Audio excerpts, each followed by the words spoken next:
নমস্কার। আজ ভূত চতুর্দশী, আর এই ভূত চতুর্দশীর দিন দুটি নিয়ম নীতি মানা হয়। একটি 14 শাক ভক্ষণ, অপরটি 14 প্রদীপ প্রজ্বলন। তো 14 শাক কেন খাওয়া হয়, 14 শাকের সঙ্গে ভূত চতুর্দশীর সম্পর্ক কী, সেটা একটু আমরা আলোচনার মাধ্যমে দেখব। তবে প্রাচীন কবিরাজদের মুখে শুনেছি যে বর্তমানে সব কিছুই তো একদিন দুদিন লক্ষণ করে করা এরকমভাবে হয়ে গেছে, নিয়মিত একটা যে সিস্টেমেটিক্যালি করা ধারাবাহিকতা হয়নি, সেই জন্য এটাকে একদিনে এসে ঠেকেছে নিয়ম করে। তো এই সমস্ত কার্তিক মাসকেই বলা হয় কার্তিকের টান থেকে রেহাই পাওয়া যায় 14 শাক খেলে। কারণ এ মাসে যমের 8টি দরজা খোলা। এটাকে, এই প্রবাদ বাক্যটা গ্রামের মানুষের মুখে আজও ফেরে। এটাকে গেঁয়ো বাচস্পতি শাস্ত্র বলে উড়িয়ে দেয়া যাবে না, কেননা ঋতুজ ব্যাধি প্রতিরোধার্থে কালোপযোগী ব্যবস্থাও তখনকার দিন থেকেই প্রচলিত ছিল। তাই তাদের মতে, কবিরাজদের মতে, গ্রাম্য কবিরাজদের মতে আশ্বিন কার্তিক সময়টা যমদংষ্ট্রা কাল বলে উল্লিখিত হয়েছে।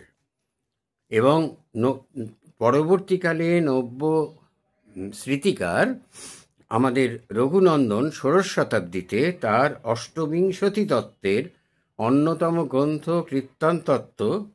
কৃত্ততত্ত্বে এইগুলোকে উল্লেখ করেছেন নির্ণয়ামৃতে। আচ্ছা, এখানে তিনি কি বলেছেন দেখা যাক। ওলং কেমুকা বাস্তুকং সার্শ্বপং চ নিম্বং জয়ং শালিঞ্চং হিলমচিকাঞ্চ পটুকং শেলুকং গুরুচন্ত্রিস্থা ভাণ্টকিং শূন্যিশকং শিবদিনে খাদ্যন্তি য মানব প্রেতত্বং ন চ জানতি কার্তিক দিনে কৃষ্ণে চ ভূতে তিথৌ। এখানে উনি পরিষ্কারটা বলছেন যে এই শাকগুলো খেলে, অর্থাৎ এই 14টি শাক যদি আমরা ঠিকমতো ব্যবহার করি, খাই, তাহলে এই 14টি শাক খেলে আমাদের ভূত চতুর্দশীর দিনে দীপান্বিতা অমাবস্যার পূর্বদিন যে সেবন করবে যমের আলয় তার কাছ থেকে অনেক দূরে থাকবে। আচ্ছা, এখানে আমরা এই 14টি, এই যে শাকগুলোর নাম তো এই সংস্কৃত নাম ধরে আমরা খুঁজতে পারবো না, তাহলে আমরা কি দেখব?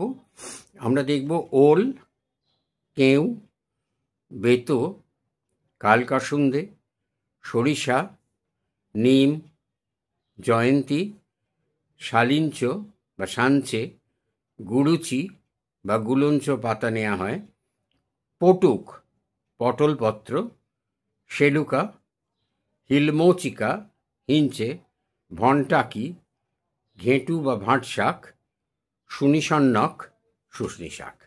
এই শাকগুলোকে একসঙ্গে পাক করে এদিন খাবার নিয়ম। তো এদিন খাবার নিয়ম মানে কি? পুরো কার্তিক মাস ধরে খেলেই হয়, কিন্তু এই সব শাক এখন বাজারে শাকের যারা ব্যবসা করেন তারা এইসব শাক চেনেনও না, আর এইসব শাক আমাদের দিতেও পারবেন না। কাছাকাছি ওই প্রথা সর্বস্ব একটা ব্যাপার হয়ে দাঁড়িয়েছে। তবে এই প্রত্যেকটি এই যে শাক, এগুলোর এক একটা বিশেষ করে গুণ আছে। তার মধ্যে একটা কথা বলি, একটা প্রবাদ আছে। সেই প্রবাদটা হলো 14 শাকের মধ্যে ওল পরামানিক। ওলের একটা, ওল পাতা বা ওল শাকের একটা বিশেষ স্থান আছে। ওলকে অর্শঘ্ন বলা হয়। অর্শ রোগের প্রতিষেধক হচ্ছে এই ওল। ঘ্ন মানে যা প্রতিকার করে বা শত্রু। আচ্ছা, এদের সমস্তটা কোনোটা শাক পাতা হিসেবে ব্যবহার করে খাওয়ার উপদেশ আছে, আর কোনোটা বিশেষ অংশ। কিন্তু প্রতিটি ঔষধি গুণ সম্পন্ন 14 শাকে। আচ্ছা, ওলকে তো আগেই বললাম, সাংঘাতিক ক্ষমতা ওলের। ঘেঁটু আমাদের লিভারকে শাসন করে। বেতো শাক, এটা আমাদের কফ পিত্ত বায়ু তিনটের জন্য তো অসুস্থতা, এটা কফকে শাসিত করে, মর্দিত করে। কালকাসুন্দে, তাই তার নাম কাশমর্দ। পিত্তজ চর্মরোগ নষ্ট করে নিম। পিত্তি অতিরিক্ত পড়লে চামড়ায় নানা রকম র্যাশ বেরোয়, চুলকানি বেরোয়, সেগুলো পিত্তজ ব্যাধি। এই পিত্তজ ব্যাধি নষ্ট করে নিম। নিম এমনিতেও গোটা চৈত্র মাসে নিম বেগুন খাওয়া যেতে পারে, অনেকেই খান। সঞ্চিত পিত্তদোষকে সংশোধন করে পটলপত্র বা পলতা। দেখুন, পলতাও কিন্তু তিক্তগুণ সম্পন্ন, আর এই পলতা আমাদের এই যে মানে পিত্তজ যে ব্যাধি, সেই ব্যাধিগুলোকে পলতা নষ্ট করে। বায়ু বিকার দূর করে গুলঞ্জপত্র।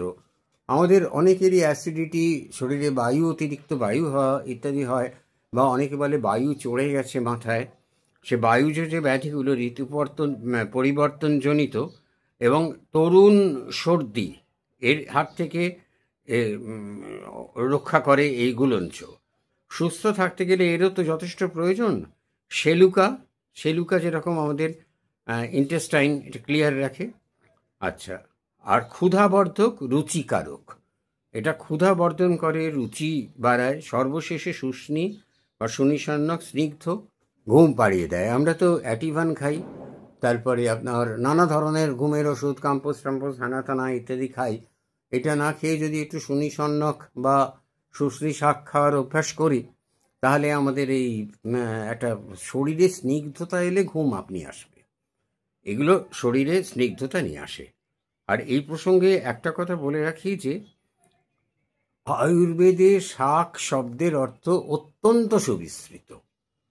এক বিশাল একটা অঞ্চলকে নিয়ে শাক বলা হয়েছে, যেমন পত্রং, পুষ্পং, ফলং, নালং, কন্দং, সংসেদজং তথা শাকং, সর, বিধু মুদিষ্টং, গুরুং বিদ্যাৎ যতোত্তরম। মানে এখানে বলা হয়েছে যে শাক, পালং, নোটে, পুঁই, বাঁধাকপি এগুলো পত্র শাক, 6টি পর্যায়ে ভাগ করেছে। ফুলকপি, মোচা, বকফুল এগুলো পুষ্প শাক। লাউ, কুমড়ো, বেগুন, ঢ্যাঁড়স, পেঁপে ফল শাক। ওল, কচু, লাউ, কুমড়ো, শালু এগুলো হচ্ছে নাল শাক। আলু, ওল, কচু, মূলো, কন্দ শাক। পাতাল কোঁড়, ভুঁই ছাটা যেগুলো আর কি মাটিতে আর কি এখন তো খুব বিক্রি হয়, মাশরুম, এগুলো গুরুপাক অর্থাৎ বিলম্বে এগুলো পরিপাক হয়। এইরকমভাবে সমস্ত জিনিসগুলোকেই শাকে ভাগ করা হয়েছে। আর 14 শাক খাওয়ার মধ্যে আরেকটি অন্তর্নিহিত কারণ হচ্ছে চরক সংহিতায় বলা হয়েছে যে বর্ষাকালে শীতাক্ত দেহে শরদাগমে সহসাই সূর্যরশ্মি দ্বারা সন্তপ্ত হওয়াতে শরৎকালে প্রায়ই পিত্তের প্রকোপ হয়।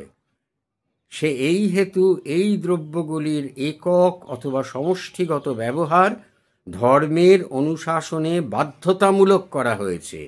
এর সঙ্গে অন্য স্বাস্থ্যধর্মের সম্পর্ক আছে বলে আমরা মনে করি। এই সম্পর্কে একটা কথা, 14 শাকের সেবন কি শুধু একদিনের জন্যে? তাতেই কি অকালজ প্রেতমুক্তি? না, এই 14 শাক এই সময়টাতে যতটা খাওয়া যাবে ততটাই ভালো। নমস্কার।